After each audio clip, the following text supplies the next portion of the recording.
మనతో పాటు ఉన్నారు కాంగ్రెస్ పార్టీ నాయకులు మీడియా ఇన్ఛార్జ్ రామరామరెడ్డి గారు ఉన్నారు. రామరామరెడ్డి గారు నమస్తే అండి. ముఖ్యంగా నిన్న డల్లాస్లో కేటీఆర్ మాట్లాడుతూ 3 సంవత్సరాలు అందరినీ లెక్క పెట్టుకుంటాం, ఆల్రెడీ బుక్ రెడీ అయిపోయింది అన్నట్టు మాట్లాడుతున్నారు. ఏం చెప్తారు? 3 నెలల బొక్కలకు పోకుండా చూసుకో. ఫస్ట్ ఫార్ములా వస్తుంది ముంగట, తర్వాత మీ అయ్యేది కాళేశ్వరం వస్తుంది. కాబట్టి 3 నెలలు మీరు బొక్కలో ఒకటి చూసుకోండి. ఓకే. ఎందుకనంటే 10 సంవత్సరాలు కొల్లగొట్టినటువంటి మీ యొక్క చిట్టా అంతా ఈరోజు పారదర్శకంగా విచారణ అనేటటువంటి దాంట్లో ఒక్కొక్కటిగా బయటకు వస్తా ఉన్నాయి. 5వ తారీఖు విచారణకు పిలిస్తే 11వ తారీఖు పెట్టుకోండి. ఎందుకంటే హరీష్ రావు ఈటలు ఏం మాట్లాడతారో అని దాని ద్వారా మనం ఎట్లా జవాబులు చెప్పాలనేటటువంటి వ్యూహంతో. కానీ కాళేశ్వరము కూలింది నిజమే, మేడిగడ్డ పనికి రాకుండా పోయింది నిజమే, ఈరోజు సుక్క నీళ్ళు తోడనటువంటిది నిజమే. దానికి సంబంధించే విజిలెన్స్ కమిషన్ అనేటటువంటి సుమారు 30 మంది పైన అధికారుల మీద ఈరోజు చర్యలకు పూనుకున్నది అని అంటే అది మీరు చేసినటువంటి అవినీతి కారణంగానే కదా.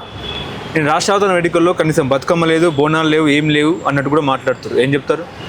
వాళ్ళకి అధికారం ఉంటేనేమో ప్రజల పైసలు కాబట్టి ఎగిరేసేటోళ్ళు, అది కూడా 10 రూపాయలు ఖర్చు చేసేసి 1,00,000 రూపాయలు లెక్క రాసేటోళ్ళు, ఆడ కూడా లాభం వచ్చేది, పేరుకి ప్రఖ్యాతులు వచ్చేటివి కాబట్టి అప్పుడు చేసేటోళ్ళు.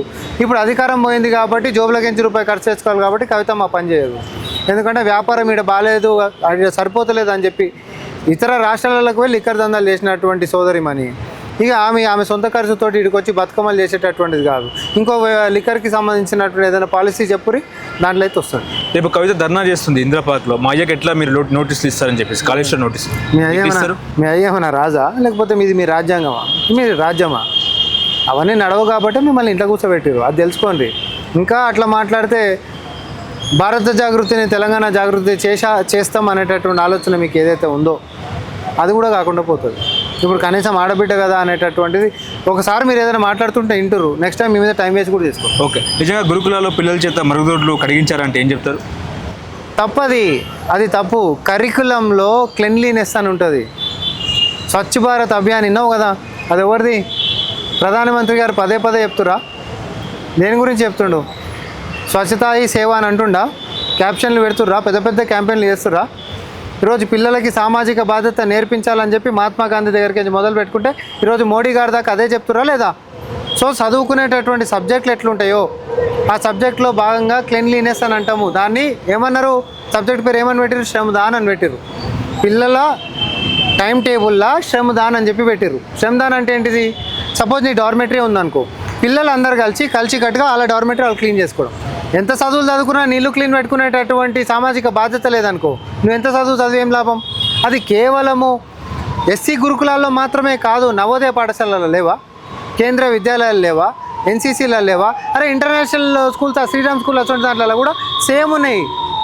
ఈరోజు మనం ప్రపంచాన్ని అట్లాంటి జపనీస్ సిస్టమ్, ఎడ్యుకేషన్ సిస్టంలో టాయిలెట్స్ క్లీనింగ్ అనేది పాలసీ. ఇక్కడ మనదన్న డార్మెటరీలు, అక్కడ టాయిలెట్లు కాదు డార్మెటరీలు. ఇక్కడ కనీసం అక్కడ జపనీస్ ఎడ్యుకేషనల్ సిస్టంలో టాయిలెట్ క్లీనింగ్ ఇదే పాలసీ. అంతేందుకబ్బా కేటీఆర్ని చెప్పనమాట తప్పని. ఇప్పుడు నేనైతే పిల్లలకు సంబంధించి డార్మెటరీ క్లీనింగ్లో ఇంత తప్పు పడుతురు. కేటీఆర్ గారు అమెరికా పోయినప్పుడు టాయిలెట్లు క్లీన్ చేసి బతికిండు అనేటటువంటి తప్పేముంది అని అన్నారుగా. నేను కూడా దాన్ని చిన్నగా చేసి చూడ. ఒక మనిషి తన యొక్క ఫేజెస్లలో కష్టపడి పోయేటటువంటి దాన్ని ఎవరైనా అప్రిషియేట్ చేస్తారు, ఆయన దాన్ని ఖండిస్తుండా? పిల్లలకి సామాజిక బాధ్యత నేర్పిస్తే డార్మెటరీస్ క్లీనింగ్ అంటే నువ్వు ఉంటున్నటువంటి నీ బెడ్, నీ పరిసరాలు క్లీన్ చేసుకుంటే తప్పేముంది? దానికి ఏదో బూత్ లెక్క ఇది చెప్పాలా? వాళ్ళు గతంలో చేసినటువంటి అవినీతి మొత్తం కూడా బయటికి ఏడ వస్తుందో అని చెప్పి పిల్లలని కులంలోకి లాగి రాజకీయం చేసేటటువంటి నీచపు సంస్కృతికి పోతా ఉన్నారు కొంతమంది. కానీ మేము ముందుకు ఏం సాగనీయం. ఎందుకంటే పిల్లలు ఆహ్లాదంగా వాళ్ళకు ఉంటున్నటువంటి కంప్లీట్ అట్మాస్ఫియర్, ఓ ఈకో సిస్టమ్ ఎట్లా డెవలప్ చేసినామనంటే ఇంటర్నేషనల్ స్టాండర్డ్ స్కూల్స్ని మించి ఈరోజు మన గురుకులాలు తయారవుతున్నాయి.